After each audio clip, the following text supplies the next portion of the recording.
Bem-vindos todos vocês ao Globo News Painel, como sempre aqui do estúdio da Globo News de São Paulo. Se vocês não acompanharam o noticiário de política da semana que passou, perderam uma grande semana. Faz tempo que a gente não via a política brasileira tão trepidante por conta de vários acontecimentos. E a ideia desta edição do Globo News Painel é tentar estabelecer em que medida esta semana política mostra pra gente, ou não sei, como será a sucessão no final do ano, outubro, novembro, eleição presidencial. 3 cientistas políticos estão aqui conosco, como eu já disse, no estúdio da Globo News de São Paulo. Para participar do programa, eu começo a apresentação dos nossos convidados por Murilo de Aragão. Ele é o presidente da Arco Advice, é uma consultoria política com sede lá em Brasília. Está conosco o Cláudio Couto, que é professor da Fundação Getúlio Vargas. E o terceiro participante da nossa roda é Carlos Mello, que é professor do INSPER, também aqui de São Paulo. Nesse momento eu quero mandar minha saudação especial a você, o ouvinte da CBN, que nos acompanha todos os sábados à noite. Murilo, a imprensa noticiou com grande destaque na semana passada uma derrota infligida ao governo, à presidente Dilma Rousseff, por um chamado blocão de deputados na Câmara dos Deputados. Uma derrota, alguns dizem, sem precedentes. Que impacto essa derrota tem na eleição presidencial? Bom, o impacto já era esperado, até porque aqui mesmo nesse programa nós falamos, desde o ano passado pelo menos, que a coordenação política do governo sofria de problemas, de desvios, de incompetências, de inconsistências. O resultado que ocorre na semana passada somente revela que a coordenação política não vai bem. E, obviamente, que em não tendo uma boa coordenação política, o custo de uma campanha, o custo político de uma campanha tende a ser maior, porque vai demandar primeiro, curar as feridas, acertar palanques que não estão acertados, resolver divergências, compatibilizar aliados.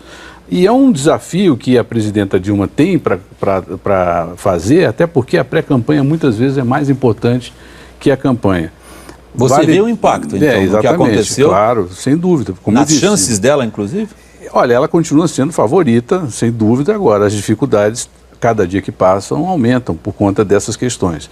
Mas o importante é dizer que semana passada em Brasília vivemos uma semana de House of Cards, que é aquele seriado americano sobre o Congresso, como funciona, de intensas articulações, retaliações, fofocas, traições, jogos de duplo sentido. A gente entra nos detalhes. Eu queria colocar o Cláudio e o Carlos também diante da mesma pergunta, Cláudio. Essa semana trepidante, como eu comecei apresentando o painel nessa edição, implica pensar diferente o que acontece no final do ano em termos de sucessão? Ou, eventualmente, você como analista político diria, olha, é parte do mesmo, possivelmente daqui a um mês a gente nem mais lembra?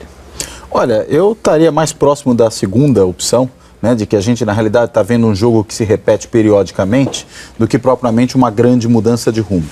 Eu acho que essa eleição para presidente de Dilma Rousseff não é uma eleição tão tranquila quanto só os dados frios da pesquisa de intenção de voto mostram, porque eu entendo que há outras questões no horizonte, que estão muito além do PMDB e de toda essa marola, para usar uma expressão também cara a um ex-presidente, né, que o Eduardo Cunha e a bancada do PMDB na Câmara têm provocado, além de, claro, lideranças do PMDB nos estados. Eu entendo que esses problemas maiores vêm primeiro, né, de algo que as pesquisas também detectam, mas que não é a intenção de voto, que é essa ânsia por mudança, né, e uma insatisfação generalizada com os políticos e com os serviços públicos, que aparece uma série de coisas. É claro que essa insatisfação ela não se direciona só ao governo federal, ela se direciona também aos governos estaduais, o que também torna o jogo nos estados mais complicados, e isso não necessariamente joga água no moinho da oposição, porque se essa oposição for identificada com os políticos, também vai ter dificuldades. Mas há um clima de insatisfação que, no meu entendimento, torna muito mais incerto o cenário que hoje as pesquisas detectam. Você está propondo a nossa discussão para um eixo que a gente vai pegar. Você está dizendo, em outras palavras, o seguinte: vamos sair um pouquinho desses fatos localizados, vamos pensar naquilo que é mais abrangente, mais preocupante. Nós vamos entrar lá, é só por um didatismo, quem sabe até um artificialismo da minha parte. Só queria pegar um pouquinho primeiro os acontecimentos da semana e depois a gente entra nessa seara que você está propondo, que eu acho ótima. Perfeito. E que é evidentemente para onde o programa vai desembocar. Então, só para sintetizar, eu diria, eu estou a meio caminho entre as duas proposições que você faz. É parte conjuntural, muito circunstancial, é parte alguma coisa que, na realidade, pode causar problemas. Que impacto a semana que passou, essa trepidante semana na política brasileira, tem, na sua opinião, Carlos Mello, sobre a sucessão presidencial? Até aqui, eu diria para você que o que aconteceu na semana que passou foi uma espécie de uma operação baixa crista. Né? Baixa crista de quem? Do governo. Do governo. O governo estava num pedestal, né? Cantando de galo. E o PMDB, o Blocão, outros aliados também demonstraram para o governo que não é bem assim, né? Que os 15 minutos de televisão da presidente Dilma, supostos 15 minutos de televisão, não pertencem só à presidente Dilma, pertencem também aos partidos da base aliada e, portanto, haverá necessariamente algum tipo de negociação. Há problemas nos ministérios e há problemas nos estados. Mas o que aconteceu até aqui, né, e essa é a sua pergunta, eu acho que ainda não pode se falar de um grande impacto para a eleição. Agora, há um detalhe. Imagina que nós estamos atravessando um rio. Né? Começou a atravessar o rio do outro lado da margem, é a eleição da Dilma, com 40 e poucos % que as pesquisas lhe dão hoje. Ela é favorita, embora o jogo não está ganhando. No primeiro turno, inclusive. O problema é que você tem que atravessar o rio. Você conhece a outra margem, mas você não conhece o percurso do rio. Você não sabe se não tem um buraco no rio, se não tem uma pedra no meio do rio. O que pode acontecer nesse trajeto? Né? Constituir uma comissão para ir até a Holanda, ver se tem algum problema na Petrobras é uma coisa. Você está se referindo a uma das decisões tomadas na Câmara dos Deputados na semana passada, isso que é formar uma comissão externa que vai à Holanda investigar ou acompanhar as investigações de um alegado pagamento de propina a funcionários da Petrobras. Exatamente, isso é uma coisa. Pode ficar sob controle do governo, pode não dar nada além disto, né, do simbólico da Operação Baixa Crista. Agora, no meio desse processo, é claro que isso pode se transformar em alguma coisa, isso pode crescer, nós não sabemos. O famoso, né, imponderável da política. O imponderável da política acrescido da inabilidade de lidar com a política e do esgotamento desse próprio processo, porque o que está se discutindo seria mais espaços, mais recursos para a base aliada, quando você não tem mais. Você já tem 39 ministérios, você já tem o governo sofrendo aí para prometer 1,9% de superávit primário no final do ano, não é? E inclusive dizendo que esse superávit vai ser retirado das emendas parlamentares. Não é? Então você tem uma briga, um conflito pela escassez dos recursos. Não é tão fácil resolver isso do ponto de vista do orçamento e tampouco é fácil resolver nos estados, Rio de Janeiro e Ceará, por exemplo.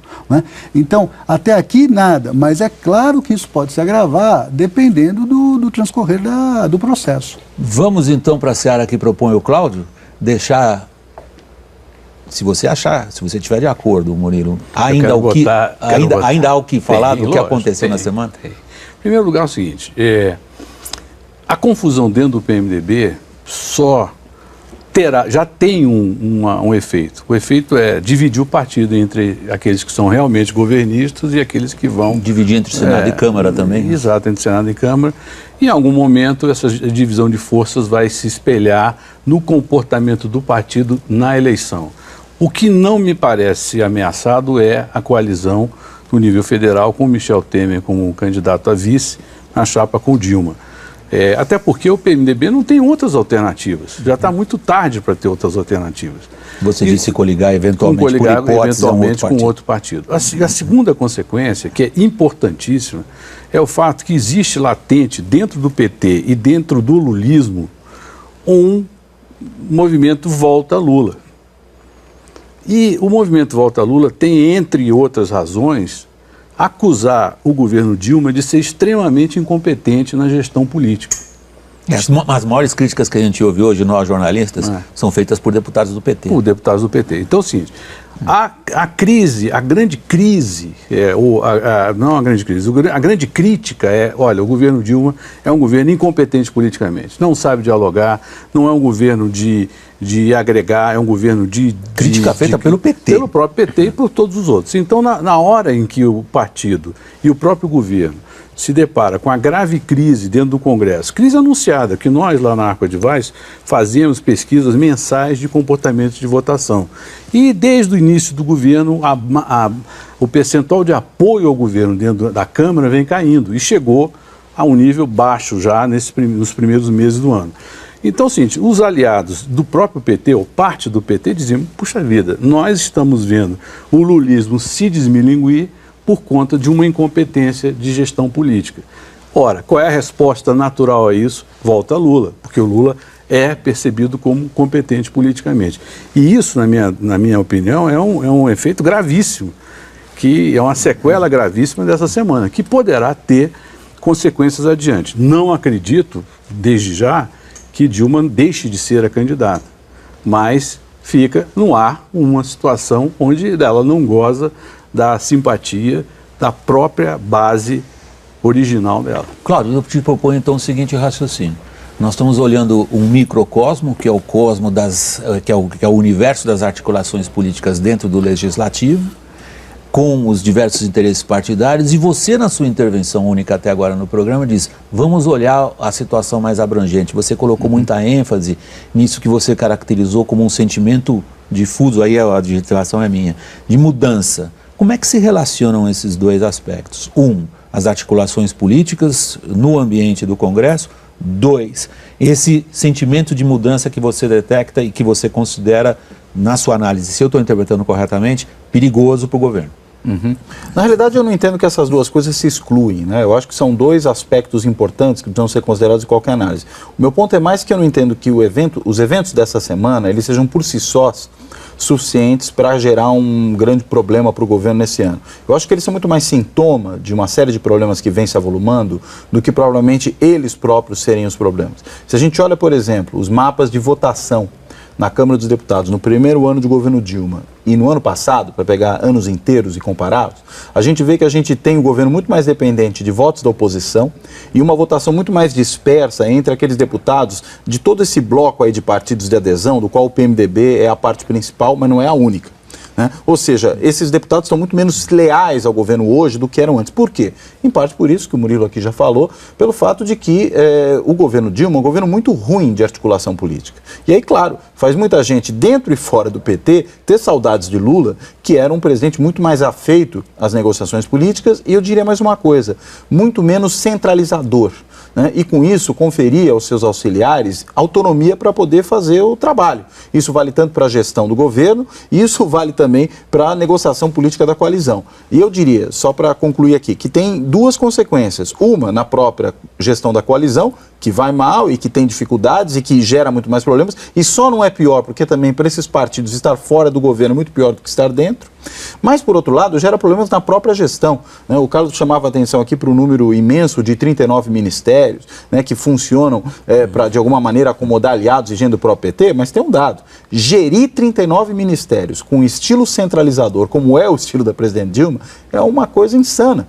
E torna mais difícil que o governo apresente resultados que poderiam, inclusive, amenizar esse clima político ruim ao qual me referi. Carlos. Então, eu acho que a gente tem uma questão aí, que, sem querer parecer aqui uma inglesinha romântica, não é? Mas, afinal de contas, nós estamos falando do quê? Dizem que elas nunca foram. Pois é, mas nós estamos falando exatamente do quê? Quer dizer, nós estamos falando de um certo cretinismo eleitoral. Cretinismo eleitoral. O que você quer dizer com isso? Nós não estamos falando de programa. Nós não estamos falando de nenhum caminho, nenhum rumo, não é? Para um eventual segundo mandato da presidente Dilma. Não há nenhum conflito dessa ordem. O conflito... Programático, se costuma dizer. O conflito se dá por conta do butim dos ministérios e dos palanques estaduais. Não é? Quer dizer, me parece que isso é um pouco medíocre, né? Para um país que precisa fazer uma série de reformas, um país que tá vivendo de bons índices de desemprego, mas também em virtude de uma janela demográfica, não se sabe o quanto que isso é sustentável ao longo do tempo, um país que tem crescido muito menos do que o potencial que ele teria crescer, um país que está assustadíssimo, com medo das agências de rating rebaixar o Brasil, quer dizer, problema sério na economia. Foi um problema na semana que passou, inclusive. Houve uma reunião do ministro da Fazenda com uma delegação delegação, posso dizer Pois assim. é. Eu me Standard reuni com Poor's, isso, né? E o quanto que o Congresso, né, os partidos discutem essas questões, absolutamente não discutem. Né? Então, essa... Eu gostei dessa expressão, cretinismo eleitoral. Só para dar o crédito, essa expressão foi utilizada pelo professor Wefort. Eu entrevistei há pouco tempo, ele usou essa expressão e ela ficou ecoando na minha cabeça. O professor Wefort é um especialista em burocracia, um weberiano, fundador do PT e depois foi ministro do Fernando Henrique. Pois é. Então, o Wefort usou essa expressão e eu acho que ela é adequadíssima, né? Porque o que nós estamos discutindo aqui? Não é? Quer dizer, há uma divergência do blocão em virtude de alguma questão programática que não seja o marco civil da internet, porque ele está aí no meio também é um grande problema, um grande enrosco ali, os OBs todos agindo nesse contexto, mas fora isso, qual é a questão? Não é?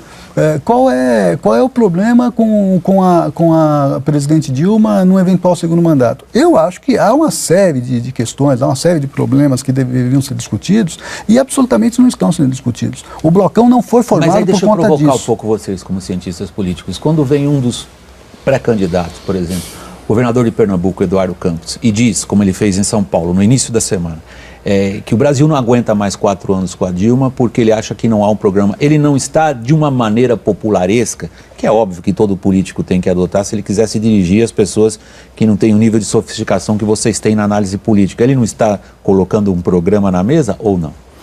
Eu acho que eles colocam um esqueleto de programa, mas a gente tem que lembrar que, no fundo, não há nenhuma diferença de fundo entre os 3 candidatos com relação à visão econômica.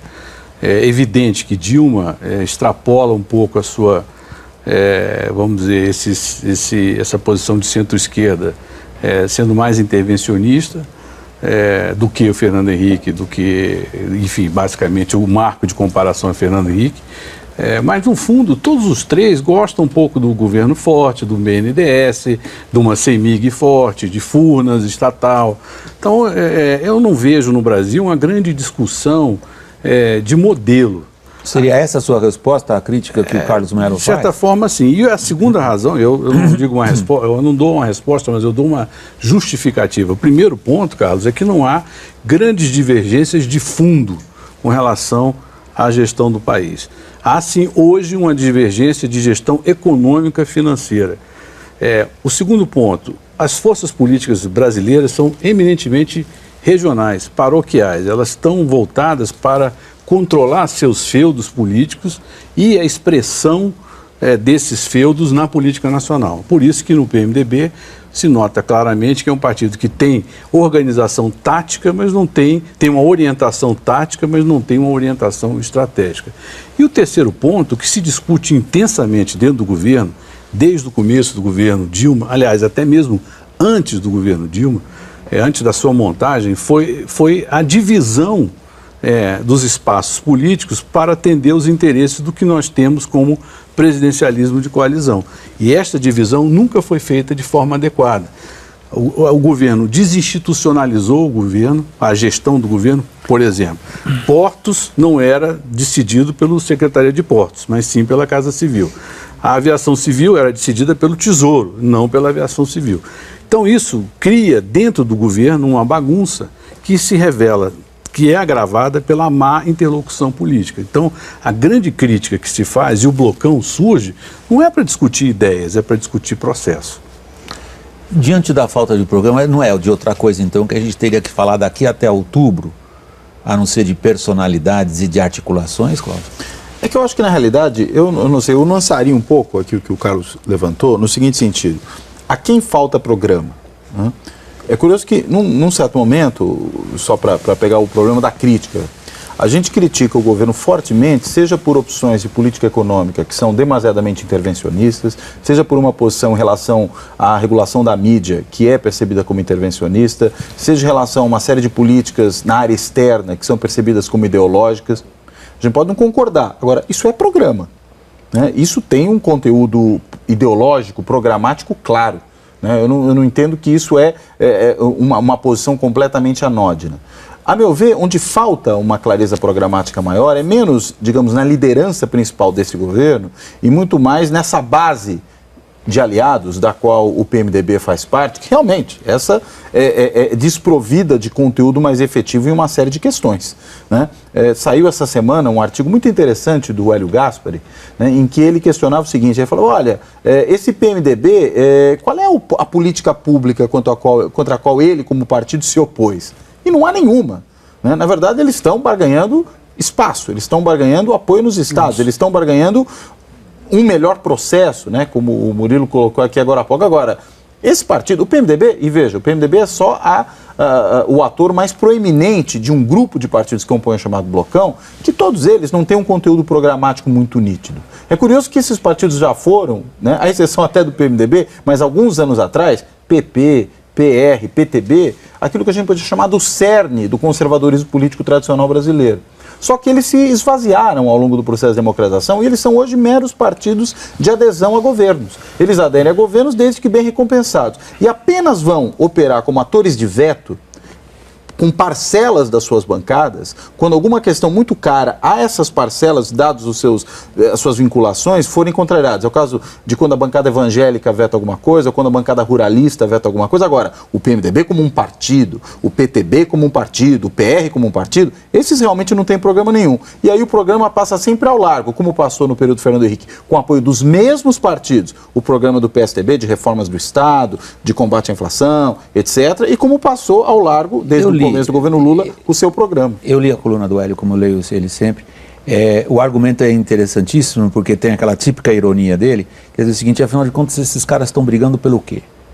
O que a gente volta ao começo do programa, do programa. A gente volta a, já que a gente estabelece, como vocês fazem, que embora você identifique, evidentemente, posturas ideológicas e situações que denotam que há um pensamento por detrás das decisões que são tomadas. Claro. Você citou de política econômica, que alguns dizem nacional desenvolvimentismo, ou certo errado, não é o qualquer ponto. outro, não é o ponto.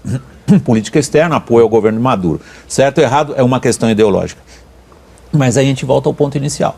A gente volta a tentar estabelecer se é assim a nossa política e se o que a gente viu nessa semana que passou é a expressão da nossa política, quais são os fatores que pesam na reeleição de Dilma ou não. Eu só vou pedir licença para vocês começarem a responder essa questão, começando por você, Carlos.